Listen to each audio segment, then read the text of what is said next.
শুরুটা হয় জর্জ এবং সারাকে দিয়ে, এবং এখন 1 জুলাই সকালে ঘুম থেকে ওঠে। এখন এই 1 জুলাই তারিখটি ভবিষ্যতের জন্য খুবই ইম্পর্টেন্ট, তাই এটি মনে রাখবে। আজকের দিনটি জর্জের জন্য খুবই স্পেশাল, কারণ সে একটি অ্যাপ তৈরি করেছে যা ফিউচারে শেয়ার মার্কেটের উত্থান পতন খুব ভালোভাবে প্রেডিক্ট করতে পারে। আর নিজের অ্যাপের জন্য জর্জ এখন ব্যাংকে ইনভেস্টমেন্ট নিতে চায়, যাতে নিজের নতুন কোম্পানি শুরু করে এই অ্যাপটি লঞ্চ করতে পারে। যেহেতু অ্যাপটি বেশি রিলায়েবল, তাই ব্যাংক এখন এটি ইনভেস্ট করার জন্য রেডি হয়ে যায়। যেখান থেকে জর্জ এখন খুবই খুশি, এবং সে রাতে সারার সাথে এটা সেলিব্রেটও করে। এদিকে পেছনে টিভিতে খবর চলছে যে এখন একটি নতুন ভাইরাস ছড়িয়ে পড়েছে, যদিও এখন এদিকে কেউ তেমন নজর দেয় না। আর ধীরে ধীরে 6 মাস কেটে যায়, যেখানে এখন সারা প্রেগনেন্ট হয়ে পড়েছে, আর এই জন্য সে জর্জকেও বিয়ে করে নেয়। এদিকে জর্জের অ্যাপ খুবই ভালো চলছে, আর এখন পর্যন্ত সে বেশ ফেমাসও হয়ে গিয়েছে। যেখান থেকে আরো 3 মাস কেটে যায়, কিন্তু এখন ডিসেম্বর মাস আস্তে আস্তে পৃথিবী পুরো পাল্টে গেছে। আর যে ভাইরাস 6 মাস আগে ছড়িয়েছিল তা এখন পুরো পৃথিবীতে ধ্বংসলীলা চালাচ্ছে, আর তাতে প্রতিদিন লাখ লাখ মানুষ মারা যাচ্ছে। যেখানে এখন হসপিটালে মানুষ ভর্তি, আর এখন সব জায়গায় ওষুধ এবং অক্সিজেনও কমে আসছে। এদিকে যখন জর্জ সারাকে হসপিটালে দেখতে যায়, তখন সে দেখে যে হঠাৎ করে তার চারপাশের সবকিছু বদলে যাচ্ছে, আর এক ঝটকাতেই এখন সবকিছু ব্ল্যাক হয়ে যায়। আর এটাই সেই মুহূর্ত যখন জর্জের জন্য সবকিছু বদলে যাবে। যেখানে যখন জর্জের চোখ খুলে, তখন সে দেখে যে সে আবারও 1 জুলাই তারিখে ঘুম থেকে উঠছে। এখন জর্জ এটা দেখে খুবই অবাক হয় যে সে 6 মাস আগের অতীতে কিভাবে চলে এসেছে। সবচেয়ে আজব ব্যাপার হলো, শুধুমাত্র তার মনে আছে যে সে ডিসেম্বর পর্যন্ত অর্থাৎ ফিউচার যাপন করে এসেছে, যেখানে সারার তো কিছুই মনে নেই। আর জর্জ এতে এখন খুবই ভয় পেয়ে যায়, যেখানে আজ থেকে ব্যাংকে লোন নিতে যেতে হবে। কিন্তু সেখানেও জর্জ দেখে যে ব্যাংকের ম্যানেজারেরও কিছু মনে নেই, অর্থাৎ শুধুমাত্র জর্জই এমন একজন যার ফিউচারের সব টাইমলাইন মনে আছে, আর তার মতে সেই সময় আগেই পার করে এসেছে। এবার জর্জ কেমন প্যারেশান দেখে ম্যানেজার এবার তাকে লোন দেয় না। অন্যদিকে জর্জ এখন বাড়ি গিয়ে সারাকে আগাম জানিয়ে দেয় যে সে এই সময় আগেই পার করে এসেছে, আর শীঘ্রই পৃথিবীতে এমন এক ভাইরাস ছড়াতে চলছে যার কারণে ফিউচারে খুব ধ্বংস হবে। যদিও সারা তার কথায় বিশ্বাস করে না, আর এখন এইভাবেই সময় কাটতে থাকে, যেখানে জর্জ প্রতিদিন সারাকে বোঝাতে থাকে যে পৃথিবী শেষ হতে চলেছে। এদিকে সময়ের সাথে সারার মনে হতে থাকে যে জর্জের মানসিক অবস্থা ঠিক নেই, আর ফাইনালি সে তাকে একদিন কোনো ভালো ডাক্তারকে দেখানোর কথা বলে। এদিকে 6 মাস কেটে যাওয়ার সাথে সাথে সারা ধীরে ধীরে জর্জের আচরণে বিরক্ত হয়ে পড়েছে। এদিকে এবার জর্জের ফোকাস নিজের অ্যাপের উপর ছিল না, তাই তার ফাইন্যান্সিয়াল অবস্থাও খুব খারাপ। আর সারা এখন এইসব কারণে তাকে ছেড়ে চলে যায়, অর্থাৎ এই নতুন টাইমলাইনে এখন তাদের বিয়েই হয় না, আর না জর্জ ফেমাস হয়। এদিকে জর্জ সবাইকে বুঝিয়ে বুঝিয়ে টাইট হয়ে গেছে যে সেই ফিউচার আগেই পার করে এসেছে। কিন্তু এখনের মাঝেই তার সাথে এক অজানা মেয়ে আর্চির দেখা হয়, আর সে বলে যে তুমি সত্যি বলছো, কিন্তু তোমার কথা কেউ বিশ্বাস করবে না। আর এখান থেকে সে এখন জর্জকে একটি কার্ডে একটি অ্যাড্রেস বলে, আর বলে যে এখন 3 মাস পর আবারও পৃথিবী টাইম ট্রাভেল করতে চলেছে, তাই এখন আবারও টাইম রিসেট হওয়ার পর সে যেন অ্যাড্রেস এসে দেখা করে। আর এখান থেকে ধীরে ধীরে এখন আরো 3 মাস কেটে যায়, যেখানে এবারও সেম ওই ভাইরাস ছড়িয়ে পড়ে আর মানুষ মারা যায়। কিন্তু এবার সারা জর্জের কাছে নেই, আর সে দেখতে পায় যে সারা এখন নিজের কোয়ার্কার কার্লোসকে ডেট করছে। কিন্তু এখন আবারও আগের মতো 31 ডিসেম্বর হতেই পুরো পৃথিবী আবারও টাইম ট্রাভেল করে। আর জর্জ যখন আবারও 1 জুলাইয়ের দিন সারার কাছে ঘুম থেকে উঠে, জর্জ তাকে আবারও পেয়ে খুব খুশি হয়, আর সে তাকে জড়িয়ে ধরে। এখন জলদি অ্যাড্রেসে পৌঁছে যায়, যেখানে ওই মেয়েটি আর্চি তাকে দেখা করতে বলেছিল। যেখানে একটি বড় বিল্ডিং এ আর্চি তার সাথে দেখা করে, আর জর্জ এখন এখানে তাকে জিজ্ঞেস করতে থাকে যেসব কি হচ্ছে, আর তারা সবাই বারবার টাইম ট্রাভেল করে 1 তারিখ অর্থাৎ 1 জুলাইতে কেন ফিরে আসছে। এখন আর্চি তাকে বোঝাতে শুরু করে যে এমন তো অনেকবার হয়েছে যে তাদের পৃথিবীকে বিপদ থেকে বাঁচানোর জন্য টাইম ট্রাভেল করাতেই হয়, কিন্তু কারো এসব মনে থাকে না। আর এখন জর্জের এটা মনে থাকছে, অর্থাৎ সে পৃথিবীর ওই 0.001% মানুষের মধ্যে একজন যারা মিউটেড হয়ে গিয়েছে। অর্থাৎ যখনই পৃথিবী টাইম ট্রাভেল করে, তখন তাদের আগের টাইমলাইনের সবকিছু মনে থেকে যায়। আর এই জন্যই শুরুতে শুধুমাত্র জর্জেরই মনে পড়েছিল যে তারা সবাই টাইমে পিছিয়ে এসেছে, আর বাকি মানুষদের কিছুই মনে নেই। এখান থেকে আর্চি আরো জানাই যে সে একটি সিক্রেট অর্গানাইজেশন দ্য ল্যাজারাস প্রজেক্টের মেম্বার। তারা সবাই টাইমে পিছিয়ে এসেছে, এমন এক সংস্থা যাদের কাছে টাইম মেশিন আছে, আর তারা শুধুমাত্র কিছু নির্দিষ্ট লোকদেরই সিলেক্ট করে। যেখানে যখনই পৃথিবী কোনো ইভেন্টের কারণে ধ্বংস হতে নেই, তখন তারা পুরো পৃথিবীকেই আবার 6 মাস আগের সময় টাইম ট্রাভেল করিয়ে দেয়। যেখানে শুধুমাত্র 2টি চেক পয়েন্ট থাকে, 1 জানুয়ারি এবং 1 জুলাই। অর্থাৎ তারা যে কোনো র্যান্ডম দিনই টাইম ট্রাভেল করতে পারে না, আর তাদের সাথে সাথে পুরো পৃথিবী টাইম ট্রাভেল করে। যদিও শুধুমাত্র তাদের মনে থাকে যে তারা টাইম ট্রাভেল করেছে, তবে শুধুমাত্র চেক পয়েন্টের দিনই তারা টাইম ট্রাভেল করতে পারে, যাতে করে এবার তারা ওই ইভেন্টগুলোকে বদলে দেয়। যার কারণে পৃথিবী ধ্বংস হতে চলেছে। এদিকে এখন পর্যন্ত এই সংস্থা পৃথিবীকে হাজার হাজার বার বাঁচিয়েছে, কখনো নিউক্লিয়ার অ্যাটাক আটকে দিয়ে, আবার কখনো ওয়ার্ল্ড ওয়ার 3 থামিয়ে, আবার কখনো প্রাণঘাতী রোগের ওষুধ খুঁজে। এই জন্যই তাদের গত 2 বার পৃথিবীকে 6 মাসের টাইম ট্রাভেল করাতে হয়েছে, যাতে তারা নতুন ভাইরাসের ওষুধ খুঁজতে পারে। এখান থেকে আর্চি এখন জর্জকে নিজের মেন হেডকোয়ার্টারে নিয়ে যায় আর তাকে নিজের টিমের সাথে পরিচয় করায়, যেখানে টিমের মেন হেড হচ্ছে এলিজাবেথ, আর এছাড়া আছে ব্ল্যাক, এরিক, আর্চি এবং শেষে আছে শিব। এখন শিব তো ছোটবেলা থেকেই বুঝতে পারতো যখন পৃথিবীর টাইম ট্রাভেল করতো, আর যেমনটা শিবের নাম শুনে বোঝা যাচ্ছে সে ভারত থেকে এসেছে। এদিকে জর্জ দেখে যেখানে পুরো টিম মিলে এই নতুন ভাইরাসের অ্যান্টিডোট বানানোর চেষ্টা করছে। তবে এছাড়াও আরো একটি বিপদ আছে। আসলে এই মুহূর্তে ইরান থেকে একটি নিউক্লিয়ার বোম চুরি হয়েছে, তাই তাদের সেটাকেও খুঁজতে হবে যাতে সেটাকেও ব্লাস্ট করে না দেয়। এদিকে সবকিছু জানার পরে এখন জর্জকেও এই অর্গানাইজেশনে জয়েন করার অফার করা হয়, আর জর্জ এখন রাজি হয়ে যায়। আর সে এখন পুরো টিমের সাথে মিলে কাজ করতে থাকে, যেখানে সেটা জেনে খুবই অবাক হয় যে নিউক্লিয়ার বোম ইরান থেকে চুরি করা ব্যক্তি আর কেউ নয়, বরং ড্যানিস নামে একজন এজেন্ট। ড্যানিস যে আগে সংস্থাতেই কাজ করত, অর্থাৎ সে আগে থেকে টাইম ট্রাভেল সম্পর্কে জানে, আর এই জন্যই সে আরো বেশি বিপজ্জনক। তাই এখান থেকে সবাই মিলে এখন ড্যানিসকে খুঁজতে থাকে। ছোট্ট একটা ব্রেক দিয়ে আবার মূল ভিডিওতে ফিরে যাচ্ছে। আজকে আমি তোমাদেরকে শেয়ার করব বিশ্বের সবচেয়ে জনপ্রিয় একটি প্ল্যাটফর্ম, যেখানে তুমি লাইভ ম্যাচ দেখার পাশাপাশি বিভিন্ন ক্যাশ গেমস, শর্টস আর রিয়েল টাইম গেম খেলতে পারবে। এগুলো খুবই সিম্পল কিন্তু বেশ এক্সাইটিং। আমার প্রচার কোড MND10 ব্যবহার করে রেজিস্ট্রেশন করলে পাবে 200% বোনাস। এবং আরেকটা ভালো বিষয় হচ্ছে তুমি চাইলে খুব সহজেই বিকাশ, নগদ, রকেট বা ব্যাংকের মাধ্যমে খুব সহজে উইথড্র করতে পারবে। তাই যদি ট্রাই করতে চাও, পিন কমেন্টে দেওয়া নির্দেশনা ফলো করো এবং আমার প্রচার কোড MND10 ব্যবহার করে বোনাসটা নিয়ে নাও। এটি শুধুমাত্র একটি বিজ্ঞাপন। এই ধরনের অ্যাপে আর্থিক ক্ষতির সম্ভাবনা আছে, তাই এই ধরনের অ্যাপ থেকে দূরে থাকো। এদিকে জর্জ আর সারার সম্পর্ক ভালোই চলছিল, যেখানে এখন একটি পার্টির সময় জর্জ কার্লোসের সাথে দেখা করে। এদিকে কার্লোস যে সারার কোয়ার্কার ছিল, আর জর্জ আগে থেকেই জানতো যে যদি সে সারা থেকে দূরে সরে যায় তবে কার্লোস সারাকে বিয়ে করে নেবে।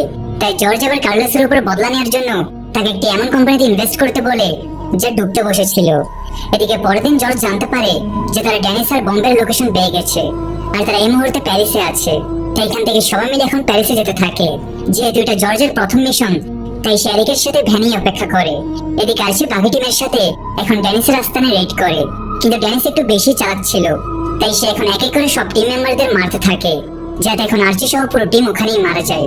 এদিকে এখান থেকে জর্জ এখন নিজেই এরিকের সাথে ড্যানিসের পিছু করতে থাকে, যে বাইক নিয়ে পালাচ্ছে, আর তারা ফাইনালি তাকে ধাক্কা মেরে ফেলে দেয়।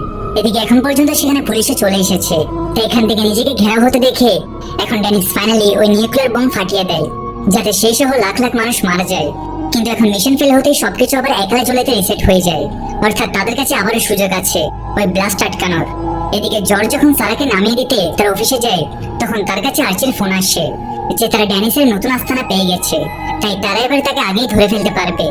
আর জর্জ এখন তার সাথে কথা বলতে থাকে, কিন্তু এর মাঝে পেছন থেকে সারাকে কার্লোস ধমকাচ্ছে, কারণ জর্জের কথায় তার সব টাকা ডুবে গেছে।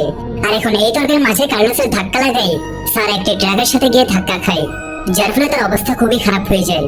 এদিকে জর্জ জলদি তাকে হসপিটালে নিয়ে যায়, যেখানে ডাক্তার এখন তাকে জানায় যে সারা কোমায় চলে গেছে, আর এখন তারাও জানে না যে সে কবে জাগবে এবং আদৌ বেঁচে ফিরবে কিনা।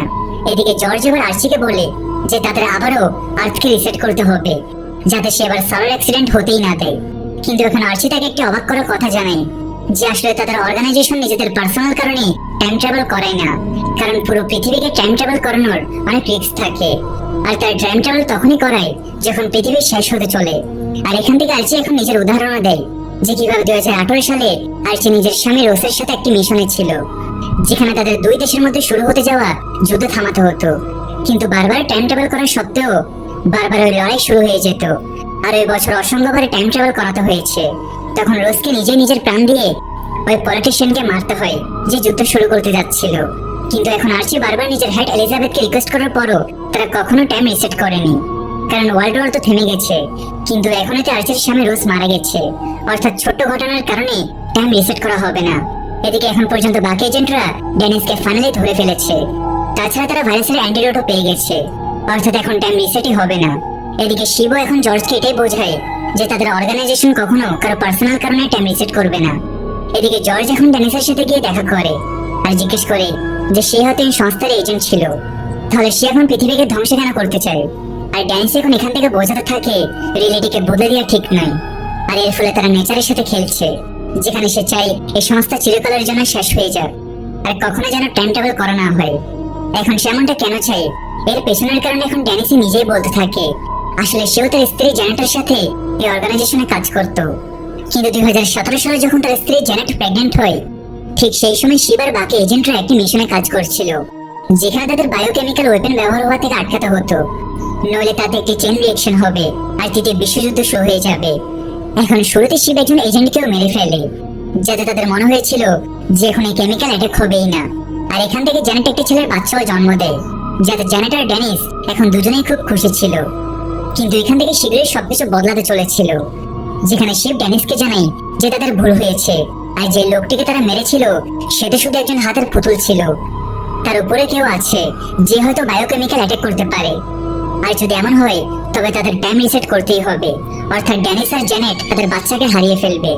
এখন শুরুতে কোনো নিউজ আসে না, তবে এখন যখন চেক পয়েন্টে শুধু 2 দিন বাকি ছিল, অর্থাৎ 2 দিন পর টাইম রিসেট করা সম্ভব হবে না, কিন্তু এখন যখন চেক পয়েন্টে শুধু 19 ঘন্টা বাকি ছিল, তখন ড্যানিস জানতে পারে যে ফাইনালি ওই বায়োকেমিক্যাল ব্লাস্ট হয়ে গেছে। এখান থেকে দুজনে হেডকোয়ার্টারে যায়, আর সেখান থেকে তারা জিওপলিটিক্যাল অবস্থা দেখতে পায় যে অ্যাটাকের কারণে এখন দুটি দেশ একে অপরের উপর যুদ্ধ শুরু করতে চলেছে। আর যদি এমন হয় তবে তারা দেশ সামিল হয়ে যাবে, আর তারপরে সবকিছু শেষ হয়ে যাবে। এখন জ্যানেট নিজের বাচ্চা এলিজাবেথকে বলে যে এই যুদ্ধ এত ছড়াবে না, তাই তাদের টাইম রিসেট করা উচিত না। কিন্তু এলিজাবেথ তার একটি কথাও শুনে না, আর বলে তাদের টাইম রিসেট করতেই হবে, আর এবারে বায়োকেমিক্যাল অ্যাটাক হওয়া থেকে আটকাতে হবে। আর এটা শুনেই জ্যানেট কাঁদতে থাকে, কারণ টাইম রিসেট হওয়ার ফলে তার বাচ্চাটি রিয়েলিটি থেকে মুছে যাবে। তাই সে এলিজাবেথকে তার বাচ্চার খাতিরে এমন করতে মানা করে, কিন্তু তাদের নিয়ম ছিল যে তারা শুধুমাত্র পৃথিবী ধ্বংস হওয়া থেকে বাঁচাবে। আর এখান থেকে আবারও টাইম রিসেট হয়ে যায়, যেখানে জ্যানেট ওই সময় ছিল যখন সে প্রেগনেন্ট ছিল, যার জন্য এখন জ্যানেট আর ড্যানিস পুরোপুরি ভেঙে পড়ে। এখান থেকে জ্যানেট আবারও সে বাচ্চাকে পাওয়ার জন্য প্রেগনেন্ট হয়, কিন্তু এবার এটি একটি মেয়ে ছিল, অর্থাৎ তাদের এই ছেলে আর কখনো ফিরে আসবে না। এদিকে যখন এই চেক পয়েন্ট পার হয়ে যায় তখন পর্যন্ত তার ডেলিভারি হয়নি, অর্থাৎ ফাইনালি এখন সে বাচ্চাটিকে হারাবে না। কিন্তু এখন পর্যন্ত সাল 2018 চলে এসেছে, যখন আরসি আর রোজ দুজনে মিলে ওয়ার্ল্ড ওয়ার 3 আটকানোর চেষ্টা করছিল। জি হ্যাঁ, ওই মিশন যেখানে তারা অসংখ্যবার টাইম রিসেট করছিল, অর্থাৎ প্রতিবার যখন তারা মিশনে ফেল হতো আর তাদের টাইম রিসেট করতে হতো, জ্যানেট আবারও নিজেকে প্রেগনেন্ট দেখতে পেত। আর এখান থেকে তাকে বারবার প্রতিবারই নিজের মেয়েকে জন্ম দিতে হতো, আর এমন একবার না বরং অনেকবার হয়েছে। এখন ভেবে দেখো জ্যানেটের কি অবস্থা হয়েছিল, তাকে নিজেরই মেয়েকে বারবার প্রতিবার জন্ম দিতে হয়েছিল।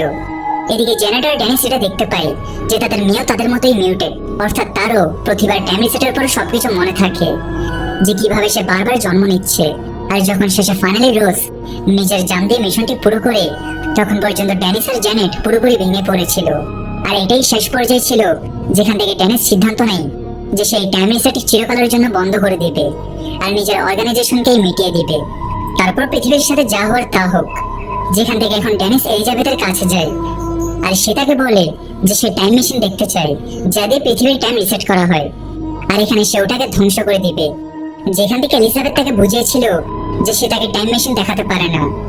এরপর ড্যানিস এলিজাবেথের এক সেক্রেটারিকে গুলি করে তাকে টাইম মেশিনের কথা জিজ্ঞেস করতে থাকে, যদিও ওই সময় শিপটাকে এসে আটকায়, যার পর ড্যানিসকে ওখান থেকে পালাতে হয়। আর সে জ্যানেটকেও ওখান থেকে চলে যেতে বলে, যা শুনে জর্জ বুঝে গেছে যে ড্যানিস কিছু ভুল করছে না, কারণ বারবার টাইম ট্রাভেল করার কারণে ড্যানিস আর তার স্ত্রী জ্যানেটকে কতটা সহ্য করতে হয়েছে। এদিকে এখন জর্জের কাছে হসপিটাল থেকে ফোন আসে, আর হসপিটালে পৌঁছে জর্জ দেখে যে সারা বাঁচতে পারেনি, আর এখন তার মৃত্যুও হয়েছে। এখানে জর্জ বুঝে গেছে যে সারাকে বাঁচানোর জন্য সে যতই কান্নাকাটি করুক তার কথা কেউ শুনবে না, আর টাইমও রিসেট করবে না। এখান থেকে জর্জ এখন একা ড্যানিসের কাছে যায় আর বলে যে সারাকে বাঁচানোর জন্য সে সবকিছু করতে প্রস্তুত। আর এখানে ড্যানিস এখন তাকে এটাই জবাব দেয় যে এই অর্গানাইজেশন তার একটি কথাও শুনবে না, আর তার একার জন্য টাইম রিসেটও করবে না। তাই এখন জর্জকে কিছু একটা করতে হবে যাতে পৃথিবীতে ধ্বংস নেমে আসে, যাতে বাধ্য হয়ে এলিজাবেথকে টাইম রিসেট করতেই হয়। জর্জ এখন এর জন্য প্রস্তুত ছিল, আর সে ড্যানিসকে বলে যে ড্যানিস যেন তাকে নিজের বোমের ব্যাপারে বলে দেয়, যে এখন জর্জ ব্লাস্ট করে পৃথিবীতে নিজেই ধ্বংস ডেকে আনবে যাতে টাইম রিসেট হতে পারে। ড্যানিস এখন জর্জকে বিশ্বাস করে তাকে বোমের ব্যাপারে বলে দেয়, কারণ যদি টাইম রিসেট হয় তবে ড্যানিস এবার ধরা পড়বে না। জর্জ এখন লুকিয়ে ড্যানিসের স্ত্রী জ্যানেটের সাথে দেখা করে, আর এখান থেকে সে জানতে পারে যে ওই নিউক্লিয়ার বোম রোমানিয়াতে আছে, আর এখান থেকে জর্জ এখন বোমটিকে এমন লোকেশনে ব্লাস্ট করার প্ল্যান করতে থাকে যেখানে বেশি থেকে বেশি মানুষ মারা যায় আর দুটি দেশ একে অপরের সাথে লড়ে পড়ে। এদিকে জর্জ এবার লুকিয়ে ট্রাভেল করার জন্য সারার ক্রেডিট কার্ড দিয়ে প্লেনের টিকিট বুক করে আর আর্চিকে ফোন করে মিথ্যা বলে যে সে একটু অসুস্থ আর তাই কয়েকদিন সে অফিসে আসবে না। যদিও এখানে শিবের তার উপরে সন্দেহ হয়ে যায়, কারণ জর্জ সারার মৃত্যুর পর ড্যানিসের সাথে একা দেখা করেছিল। এদিকে এখন সে হঠাৎ করে অফিসেও আসছে না, তাই শিব এখন এক টেকনিশিয়ানকে জর্জের উপর নজর রাখতে বলে, যেখান থেকে তারা জানতে পারে যে জর্জ সারার ক্রেডিট কার্ড দিয়ে প্লেনের টিকিট বুক করেছে আর সেখান থেকে সে রোমানিয়া যাচ্ছে। তাই শিব এখন টেকনিশিয়ানকে কাউকে এই কথা না জানাতে বলে আর নিজে একাই জর্জের পিছু করে রোমানিয়া চলে যায়। এদিকে শিব জর্জের ফোন ট্র্যাক করে দেখতে পাচ্ছিল যে সে কোথায় কোথায় যাচ্ছে। আর এখান থেকে শিবের ব্যাক স্টোরি দেখানো হয়, যেখানে সাল 1981-তে শিব এক সাধারণ ভারতীয় পরিবারের সাথে থাকতো। আর যখন সে খুব ছোট ছিল তখন সে শুরু থেকেই মিউটেড হয়ে গিয়েছিল। আর যখনই পৃথিবীকে রিসেট করা হতো তার প্রতিবারে নিজের পুরনো টাইমলাইন মনে থেকে যেত। কিন্তু যেমনটা হওয়ার ছিল, শুধুমাত্র তার টাইম ট্রাভেলের কথা মনে থাকতো যে তারা সবাই ভবিষ্যতে মারা যাবে, তাই কেউ তার কথাই বিশ্বাস করেনি। আর ওখান থেকে শিব এখন ভবিষ্যতের ব্যাপারে কাউকে বলা বন্ধ করে দেয়। কিন্তু যখন সে একটু বড় হয় তখন সে ফাইনালি টাইম ট্রাভেল থেকে ফায়দা নেওয়ার কথা ভাবে। আর যেহেতু তার ফিউচারের টাইমলাইন মনে থাকতো তাই সে এখন বেটিং করে অনেক টাকা কামাতে থাকে, যাতে সে যা খুশি তাই করতে পারতো। এদিকে একবার তার পরিবারের কিছু লোক এক আগুনে পুড়ে মারাও যায়, কিন্তু ওই বছর টাইম রিসেট হয়, তো শিব ওই ঘটনা বদলে দেয় আর তাদেরও মারা থেকে বাঁচিয়ে নেয়। এদিকে যখন এলিজাবেথ জানতে পারে যে তাদের টাইম রিসেটের কথা শিব জানতে পেরেছে, তো তখন থেকে সে শিবকে নিজের সংস্থায় রিক্রুট করে নেয়, যেমনটা এখন জর্জের সাথে হয়েছে। কিন্তু জর্জ বেশি দেরিতে মিউটেড হয়েছে, অর্থাৎ তার টাইম ট্রাভেলের পর আগের টাইমলাইন অনেক পরে মনে থাকা শুরু হয়েছে। এদিকে বর্তমানে শিব এখন রোমানিয়া গিয়ে জর্জের পিছু করতে শুরু করে। এদিকে জর্জও বুঝে গেছে যে শিব তার পিছু করছে, তাই সে তার উপরে অ্যাটাক করে পালানোর চেষ্টা করে। কিন্তু এখানে কিছুক্ষণ চেঞ্জিং এর পর শিব শেষমেশ জর্জকে ধরেই ফেলে, যে তাকে শুধুমাত্র সারাকে বাঁচানোর জন্য এসব করার দরকার নেই, কারণ যদি ব্লাস্ট হওয়ার পর টাইম রিসেটও হয় তবে সে সবাইকে জর্জের সত্যিটা বলে দিবে। কিন্তু জর্জ বলে যে সে যে কোনো মূল্যে সারাকে হারাতে পারে না, আর এটা বলে এখন সে শিবকে গুলি মেরে দেয়। এখন জর্জকে এখানে নিউক্লিয়ার ব্লাস্ট করে এলিজাবেথকে আবারও টাইম রিসেট করার জন্য বাধ্য করতে পারবে, যেখানে সে লাখ লাখ মানুষের প্রাণ নেবে শুধুমাত্র পৃথিবীকে আবারও টাইম পেছনে নিয়ে যাওয়ার জন্য। এদিকে এখন এতবার টাইম ট্রাভেল ব্যবহার করার ফলে এক বিশাল সংকট পৃথিবীর উপর আসতে চলেছে। এখন এই সংকট কি হবে, সামনে আরো বড় বড় টুইস্ট আসছে, যেগুলো নিয়ে দেখা হবে দ্য লাজারাস সিরিজের পার্ট 2 ভিডিওতে। তো দেখা হচ্ছে পার্ট 2 ভিডিওতে। সবাই ভালো থাকো, সুস্থ থাকো।